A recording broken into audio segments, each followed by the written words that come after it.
بسم اللہ الرحمن الرحیم۔ السلام علیکم۔ جان رمضان سیزن 3 میں آپ سب کو خوش آمدید۔ دوستو، ہجرت سے 3 سال پہلے اور رمضان المبارک کی 10 تاریخ کو پیغمبر اسلام حضرت محمد صلی اللہ علیہ وآلہ وسلم کی اولین زوجہ حضرت خدیجہ رضی اللہ تعالی عنہا نے دائی اجل کو لبیک کہا، یعنی آپ کا وصال ہوا۔ آج کی ویڈیو میں ہم آپ رضی اللہ تعالی عنہا کی زندگی پر مختصر سی نظر ڈالیں گے۔ کیسے نبی پاک صلی اللہ علیہ وآلہ وسلم سے آپ کی پہلی ملاقات ہوئی، کن چیزوں سے متاثر ہو کر آپ نے نبی پاک صلی اللہ علیہ وآلہ وسلم کو شادی کا پیغام بھیجا، آپ کی سیرت کیسی تھی، دور جاہلیت میں آپ کو کس لقب سے پکارا جاتا تھا، اور بھی بہت سی باتیں کریں گے ہم آج کی ویڈیو میں، لہٰذا اس ویڈیو کو آخر تک لازمی دیکھیے گا۔ اس موضوع کو شروع کرنے سے پہلے میں آپ سے ریکویسٹ کرتا ہوں کہ چینل کو جلدی سے سبسکرائب کر دیجیے اور اپنے دوستوں کے ساتھ لازمی شیئر کریں اور انہیں بھی اس معلوماتی سفر کا مسافر بنائیں۔ تو چلیے اپنے موضوع کا آغاز کرتے ہیں۔ دوستو، آپ رضی اللہ تعالی عنہا کا صحیح نام حضرت خدیجہ رضی اللہ تعالی عنہا ہے۔ نبی پاک صلی اللہ علیہ وآلہ وسلم کے اعلان نبوت سے پہلے وہ عفت و پاک دامنی کے باعث عہد جاہلیت میں طاہرہ کے لقب سے مشہور تھی۔ طاہرہ مطلب طہارت والی پاک دامن خاتون۔ آپ کے والد کا نام خویلد اور والدہ کا اسم مبارک فاطمہ بنت زہرا ہے۔ آپ کے والد قبیلے میں ممتاز حیثیت کے حامل تھے۔ مکہ مکرمہ میں آپ نے سکونیت اختیار کی تھی۔ آپ رضی اللہ تعالی عنہا کی والدہ کا نکاح عامر بن لوہی کے خاندان میں ہوا اور ان کے بطن سے حضرت خدیجہ رضی اللہ تعالی عنہا پیدا ہوئیں۔ جب آپ جوان ہوئی تو آپ کی والدہ نے آپ کی شادی ابو حالہ بن زرارہ تمیمی سے کی، جس سے آپ کے 2 لڑکے پیدا ہوئے، ایک کا نام ہند اور دوسرے کا نام حارث تھا۔ کچھ عرصے بعد آپ کے شوہر کا انتقال ہو گیا اور اس انتقال کے کچھ عرصے بعد آپ عتیق بن عابد مخزومی کے نکاح میں آئیں۔ اس سے آپ کی ایک لڑکی پیدا ہوئی، اس کا نام بھی ہند تھا۔ اس لڑکی کے نام کی وجہ سے آپ ام ہند کے نام سے پکاری جاتی تھی۔ آپ رضی اللہ تعالی عنہا ایک کامیاب تاجرہ تھی، مکارم اخلاق کا پیکر جمیل تھی، رحم دلی، غریب پروری اور سخاوت آپ کی امتیازی خصوصیات تھی۔ حضرت خدیجہ رضی اللہ تعالی عنہا کا شمار مکہ مکرمہ کی شریف ترین معزز اور مالدار خواتین میں ہوتا تھا۔ آپ رضی اللہ تعالی عنہا مکہ مکرمہ کے دوسرے تاجروں کے ساتھ مل کر بطور مداربت تجارت کرتی تھی۔ مداربت مطلب 2 لوگوں کے درمیان ایسے معاہدے کو کہا جاتا ہے جس میں ایک جانب سے سرمایہ اور دوسرے جانب سے محنت ہو اور پھر حاصل ہونے والا نفع دونوں کے مابین حسب معاہدہ تقسیم کیا جاتا ہو۔ آپ اپنا تجارتی مال مکہ مکرمہ سے باہر بھیجا کرتی تھی۔ جتنا سامان تجارت سارے قافلے کا ہوتا اتنا ہی آپ اکیلی کا ہوتا۔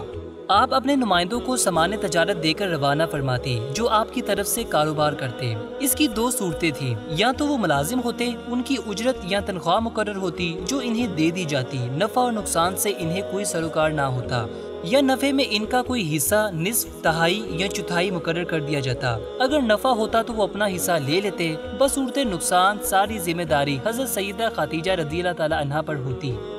جب آپ رضی اللہ تعالی عنہا کو آپ صلی اللہ علیہ وآلہ وسلم کی راست گفتاری، ایمانت اور نیک کرداری کا علم ہوا تو انہوں نے آپ صلی اللہ علیہ وآلہ وسلم سے درخواست کی کہ آپ صلی اللہ علیہ وآلہ وسلم میرا مال تجارت لے کر شام جائیں۔ میں اب تک دوسرے تاجروں کو منافع سے جس قدر حصہ دیتی تھی اس سے بہت زیادہ آپ کو دوں گی اور اپنے غلام میسرہ کو ساتھ کر دوں گی۔ آپ صلی اللہ علیہ وآلہ وسلم نے یہ تجویز منظور فرمائی اور ان کا مال لے کر روانہ ہوئے۔ آپ رضی اللہ تعالی عنہا کا غلام بھی ان کے ساتھ تھا۔ دونوں شام آئے۔ وہاں نستورہ راہب کے خانقاہ کے قریب ایک درخت کے نیچے سائے میں آپ بیٹھ گئے۔ راہب نے میسرہ سے پوچھا، یہ ہستی جو درخت کے نیچے اتری ہیں یہ کون ہے؟ اس نے کہا، یہ اہل حرم کے ہاشمی قریش خاندان کے ایک صالح، ایماندار اور سچے انسان ہے۔ راہب نے کہا، ان کی آنکھوں میں سرخی ہے۔ میسرہ نے کہا، ہاں، یہ سرخی کبھی ان سے جدا نہیں ہوئی۔ نستورہ نے کہا، یہ پیغمبر ہے اور سب سے آخری پیغمبر ہے۔ راہب نے کہا، اس درخت کے نیچے سوائے نبی اللہ علیہ السلام کے کوئی اور شخص آج تک نہیں بیٹھا۔ آپ صلی اللہ علیہ وآلہ وسلم نے یہاں جو مال لایا تھا اسے بیچ دیا اور جو خریدنا تھا وہ خرید لیا۔ پھر آپ صلی اللہ علیہ وآلہ وسلم مکہ مکرمہ واپس پلٹے۔ میسرہ بھی ہمراہ تھا۔ دوپہر اور سخت گرمی کے وقت میسرہ کیا دیکھتا ہے کہ آپ صلی اللہ علیہ وآلہ وسلم اونٹ پر سوار ہوتے ہیں تو 2 فرشتے آپ صلی اللہ علیہ وآلہ وسلم کو دھوپ سے بچانے کے لیے سایہ کر لیتے ہیں۔ یہ سب کچھ اس کے دل نشین ہو گیا اور اللہ تعالیٰ نے اس کے دل میں آپ صلی اللہ علیہ وآلہ وسلم کی ایسی محبت ڈال دی کہ گویا وہ آپ کا غلام بن گیا۔ اس کے بعد ظہر کے وقت آپ مکہ مکرمہ پہنچے۔ حضرت سیدہ خدیجہ رضی اللہ تعالی عنہا بالا خانے پر بیٹھی ہوئی تھی۔ دیکھا کہ آپ صلی اللہ علیہ وآلہ وسلم اونٹ پر سوار ہو کر تشریف لا رہے ہیں اور 2 فرشتے ادھر ادھر سے سایہ کیے ہوئے ہیں۔ آپ رضی اللہ تعالیٰ عنہ نے اپنی عورتوں کو یہ نظارہ دکھایا تو وہ بھی اس دلکش منظر کو دیکھ کر خوش ہوئی۔ میسرہ جو ہم سفر تھا اس نے آ کر آپ کو بتایا کہ یہ میں منظر سارے رستے دیکھتے آیا ہوں۔ میسرہ نے وہ بات بھی کہہ دی جو نستورہ راہب نے کہی تھی۔ آپ رضی اللہ تعالیٰ عنہ نے جو معاوضہ مقرر کر رکھا تھا، تجارتی قافلے کے 2 چند منافع کی وجہ سے آپ کا منافع بھی 2 چند کر دیا۔ پھر ایک دفعہ آپ رضی اللہ تعالیٰ عنہ نے خواب میں دیکھا تھا کہ آسمانی آفتاب ان کے گھر میں اتر آیا ہے اور اس کا نور ان کے گھر سے پھیل رہا ہے، یہاں تک کہ مکہ مکرمہ کا کوئی گھر ایسا نہیں تھا جو اس نور سے روشن نہ ہوا ہو۔ جب وہ بیدار ہوئی تو یہ خواب اپنے چچا ورقہ بن نوفل سے بیان کیا۔ اس نے خواب کی یہ تعبیر دی کہ نبی آخر الزمان صلی اللہ علیہ وآلہ وسلم تم سے نکاح کریں گے۔ حضرت سیدہ خدیجہ رضی اللہ تعالیٰ عنہا کا دوسرا شوہر جب فوت ہو چکا تھا تو مکہ مکرمہ کے بہت سے شریف خاندانوں کے لوگ آپ رضی اللہ تعالیٰ عنہا سے شادی کے خواہش مند تھے اور سب نے مال و زر بھی پیش کیا، مگر آپ نے کسی کی تجویز قبول نہ کی۔ مگر آپ صلی اللہ علیہ وآلہ وسلم کی شرافت، نسبت، ایمانت، حسن اخلاق اور راست بازی اور آپ صلی اللہ علیہ وآلہ وسلم پر اللہ تعالیٰ کی عنایت کی وجہ سے آپ رضی اللہ تعالیٰ عنہ نے آپ صلی اللہ علیہ وآلہ وسلم سے نکاح کرنے کی خواہش ظاہر کی۔ جب ام المومنین حضرت سیدہ خدیجہ رضی اللہ تعالیٰ عنہا آپ صلی اللہ علیہ وآلہ وسلم کی زوجیت میں آئی تو اس وقت آپ کی عمر 40 سال تھی، جبکہ آپ صلی اللہ علیہ وآلہ وسلم کی عمر 25 سال تھی۔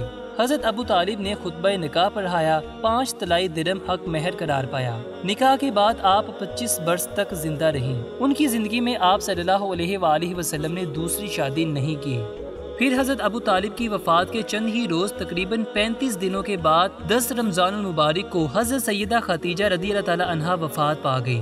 آپ صلی اللہ علیہ وآلہ وسلم کے دونوں مددگار اور غمگسار اٹھ گئے۔ یہ وہ وقت تھا جو اسلام کے لیے سخت ترین تھا۔ آپ صلی اللہ علیہ وآلہ وسلم خود بھی اس سال کو غموں کا سال فرمایا کرتے تھے۔ ام المومنین حضرت سیدہ خدیجہ رضی اللہ تعالیٰ عنہا نے 65 سال کی عمر میں وفات پائی۔ حجون کے قبرستان میں آپ کو دفن کیا گیا۔ ابھی تک نماز جنازہ کا آغاز نہیں ہوا تھا۔ جب مرکت پاک تیار ہوئی تو آپ صلی اللہ علیہ وآلہ وسلم خود اس میں تشریف لے گئے۔